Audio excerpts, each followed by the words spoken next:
amis, bienvenue dans le tome 7 de Pif Paf Poum, le magazine décalé de la BD franco-belge. On vous présente les BD qu'on aime, tout en s'amusant. Dans ce numéro, retour vers les années 80. Gavrilo Principe et François Ferdinand, 14-18, les poilus d'Alaska, Narcisse Pelletier et la nouvelle rubrique OK en fin d'émission. Mais pour commencer, prolongeons l'été pour les malins qui ont décalé leurs vacances en septembre, histoire de mettre les pieds dans le sable plutôt que sur le bide du voisin de plage. Voici un petit livre sympathique assorti à mon t-shirt, Retour vers les années 80 de Plutarque chez Delcourt. Idéal aussi pour la montagne, la banquise ou l'acrobranche, on vous repasse tout le film des 80s année par année de façon humoristique et bien sentie. Rappelez-vous qui sont les Snorky, Boris Becker, le Commodore 64, XOR, le shérif de l'espace et qui a tiré sur JR de Dallas. Vous y retrouverez aussi les classiques de la musique de cette époque, comme par exemple Yuki de Richard Gottener en 1984, à côté duquel le concerto numéro 2 de Rachmaninoff passe pour le générique du bêtisier de la sextape de Nabila. À consommer en solo, en ricanant sous un bob, du haut de son hamac ou à plusieurs pour...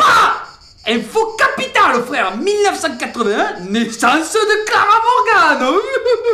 Voilà, c'est total fun. Sujet plus grave, puisque nous célébrons depuis août le centenaire de la Première Guerre mondiale. Chose que vous n'avez pu louper, sauf si vous faites partie d'une mission spatiale Soyouz sur Vega. Tout a commencé donc en juin 1914 par l'assassinat à Sarajevo de l'archiduc François Ferdinand, héritier de la couronne d'Autriche-Hongrie. Oui, le groupe écossais Franz Ferdinand, ça vient aussi de là. Deux excellentes BD sont sorties sur ce thème, l'occasion d'opérer un chant contre chant hyper instructif et passionnant qui vous rendra incollable sur le sujet à la prochaine teuf organisée par Gwendoline, la bombasse blonde, que vous essayez de pécho depuis le collège. Entre la marque du string de Rihanna et le prochain tattoo waterproof de Justin Bieber, vous pourrez tenter de lui en parler, mais on garantit rien.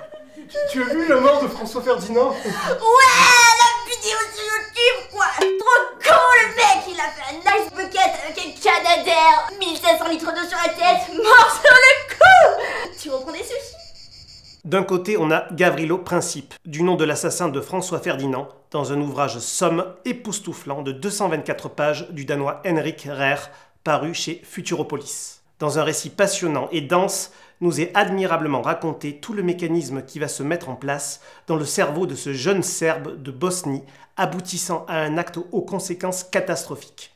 Vous apprendrez donc comment et pourquoi, presque par hasard, 2 balles de revolver ont changé le siècle et fait 15 millions de morts. Un livre qui ne sera pas étonnant de retrouver en fin d'année dans la moisson des prix et best-of. Face à Gavrilo Principe, la victime François Ferdinand donne son nom au titre de Jean-Yves Le Naour et Chandre, paru chez Grand Angle. Ici, tout aussi brillamment, vous découvrirez le pourquoi de cette visite mortelle à Sarajevo, vécue presque comme une fatalité, et son déroulement chaotique. Ce François Ferdinand confère un visage humain à la victime derrière le poids de la fonction politique. Et on apprendra qu'une union entre personnes de rang social différent est un mariage morganatique. Rien à voir donc avec l'éthique d'une quelconque Morgane, candidate recalée des ch'tis à Mykonos pour cause d'érythème fessier. Hop, il y a du buzz. Et qui vous êtes-vous? Filez mon fion, ministère du buzz.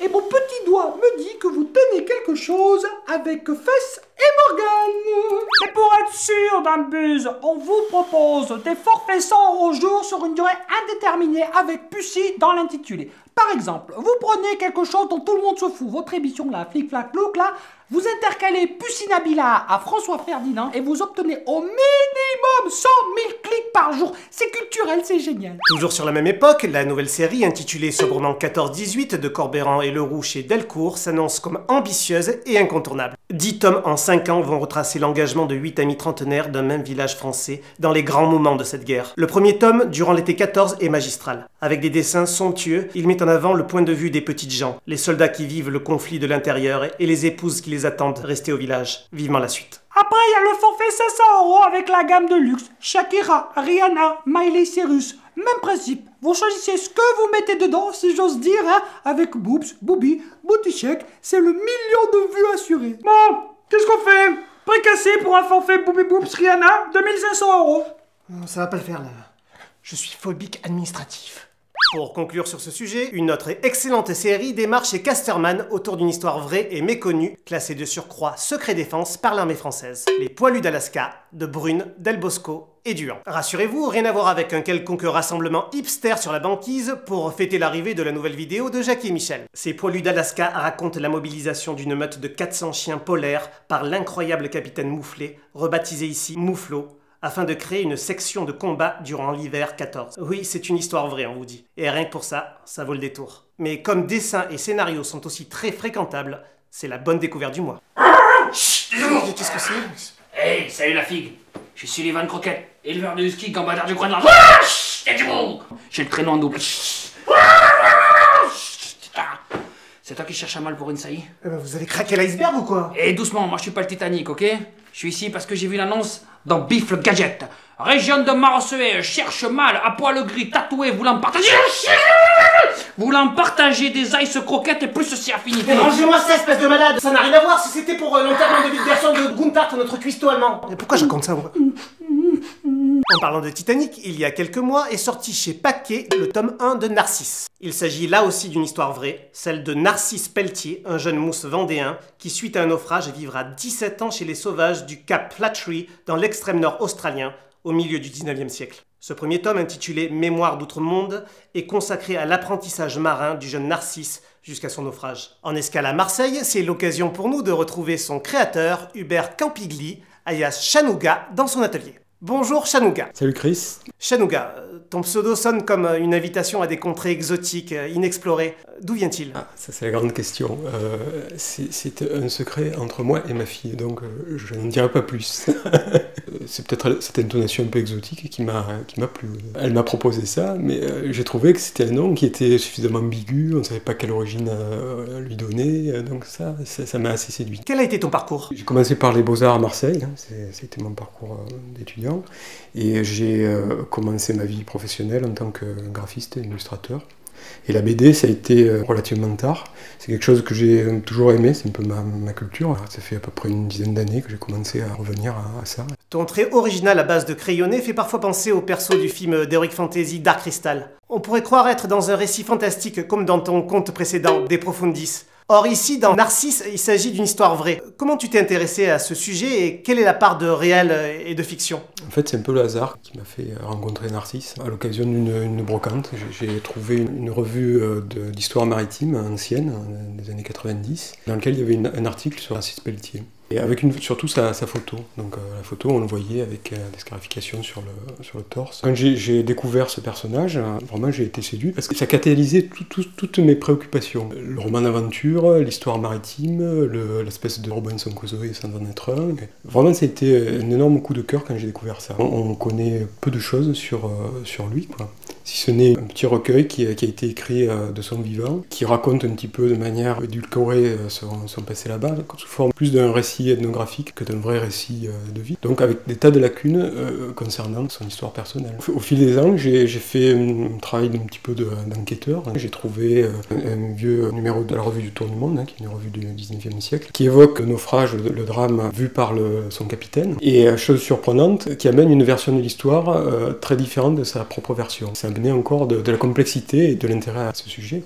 Alors la part d'imaginaire dans ce récit, ben voilà, c'est un petit peu les blancs, tout ce qu'il raconte pas. Et tout ce qui est intéressant dans la mesure où c'est toute sa vie personnelle auprès des aborigènes d'Australie, qu'on a souvent qualifié de cannibales. Donc est-ce que c'est vrai, est-ce que c'est pas vrai? Lui, il n'en parle pas. Donc ça, c'était l'intérêt de ce travail. Donc il fallait vraiment que ce personnage, je l'aime. C'était le cas, quoi. Je me suis vraiment mis dans sa peau pour raconter son histoire. Quelles sont tes influences artistiques? Je crois que mes influences, elles sont vraiment diverses. Ça va de l'estampe japonaise, je suis vraiment fan de l'art de la Renaissance. La bande dessinée, c'est le courant italien, plutôt Matotti, plutôt Gipi, plutôt ces gens-là. Le futur de Chanouga, c'est évidemment le tome 2 et 3 de Narcisse, mais encore. Le tome 2 est déjà pas mal avancé, et donc après il y aura le tome 3, donc c'est quand même un certain temps, quoi, encore. Mon univers, c'est l'univers maritime, c'est vraiment ma passion. J'aimerais beaucoup adapter quelque chose de Conrad ou de Stevenson. Je trouve que c'est des écrivains qui ont une écriture très imagée, qui pourraient vraiment s'adapter à la bande dessinée. Merci Chanouga, à bientôt. À bientôt. Nouveauté chez Pif Paf Poum, la rubrique OK, traduire par On kiffe aussi, yeah. Rien à voir donc avec les cris de gorée d'un quelconque jacouille en rut. Rubrique que vous retrouverez dorénavant en fin d'émission avec les BD qu'on tient à mettre en avant même si la place nous manque ou dont on a déjà chroniqué le tome précédent dans une émission antérieure. Bref, OK, c'est aussi un label de qualité comme pour les autres BD de l'émission. Ce mois-ci, Jaurès chez Glénat avec un tome particulièrement réussi qui raconte les dernières semaines du député Jean Jaurès et son combat pour éviter la guerre durant l'année 1914. Opus exigeant qui devrait faire date dans cette nouvelle collection. Ils ont fait l'histoire, présenté dans Pif Paf Poum, émission 5. Le nouveau tome de Reconquête chez Le Lombard nous en met plein les mirettes avec les dessins magnifiques de François Miville Deschênes au travers d'une fresque épique en Asie mineure mêlant les peuples scythes et hittites. Accompagné de Ramberg au scénario, c'est du très grand art sur un thème rarement abordé. La Mondaine tome 2 clôt le diptyque de Zidrou et Lafèbre chez Dargaud de manière brillante. Émotions, sentiments et noirceur d'âme sont au rendez-vous dans cet abri de métro lors d'un bombardement nocturne de Paris en 1942 à travers le personnage d'Aimé Louzeau, inspecteur à la Mondaine, ayant participé notamment à la rafle du Veldiv et se qualifiant lui-même de gentil méchant. Un diptyque lumineux sur une période trouble. Après l'hilarant tome 1, voici la suite des chroniques d'un maladroit sentimental de Zabu, Casanave et Patrice Larsenet chez Vent d'Ouest. Nous suivons toujours Gérard Lathuile, gros mix entre Pierre Richard et Woody Allen, qui après avoir réussi à parler à une fille et l'embrasser, emménage maintenant avec elle et lui fait même un enfant. Du lourd. Le tout est coaché en plus par Albert II, roi des Belges. Nouveau tome d'Isabella de Raoul et Gabor, la petite rouquine défouraille toujours tout dans le Japon médiéval pour notre plus grand plaisir chez Le Lombard et clôt un cycle avec ce tome 3. Les présentations ont été faites dans la première émission de Pif Paf Poum. Finissons-nous à New York avec Broadway, une rue en Amérique, paru chez Soleil. Dans ce tome 1, prometteur, avec un dessin impeccable de JF, les deux frères Chapman reprennent le club de leur aîné décédé et se lancent dans l'aventure d'un cabaret en 1929, durant les années folles. L'occasion pour nous de lancer un jeune et de finir l'émission avec Slobodan Shish Kebab, le Sinatra moldave.